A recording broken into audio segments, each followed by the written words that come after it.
معنا فخور بالكلام الجميل دوت، وفخور بالزمايل الحلوه ديت بجد، والله ما كنتش متوقع كده خالص. بجد الراجل ده زي ما انتوا بتقولوا كل كلمه حلوه هنا، هو في البيت معانا قسما بالله عمره ما يتعامل معايا كأب وابنه، كان اخويا وصاحبي وسندي، وان شاء الله يفضل كده العمر كله، ويا رب يجعلنا يعني نبقى في يعني رضاه، يعني يا رب اهم حاجه نراضيه. الراجل ده تعب في حقنا، اشتغل بدل الشغلانه كان يديله 3 عشان والله يجوز بناته ويجوزنا، وربنا يديله الصحه ويخليه لينا. انا كتبت كده تقطوعه صغيره، واسف لو نسيت حد، انا بس من معارفي او الناس اللي كانت قريبه دي وراثه بقى شويه، انا اسف. فانا كتبتها والله الساعه 4 الفجر والله.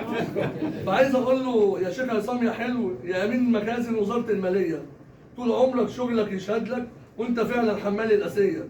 لو الجيل الجديد هيتعلم منك، هيتعلم منك المسؤوليه. صاحبت ناس كتير، ناس رايقه وجميله، وكان بينكم عيش وملح وذكريات كتيره. نبدأ بأستاذ علي جابر المدير العام، إنسان خلوق بجد مش عايزة كلام.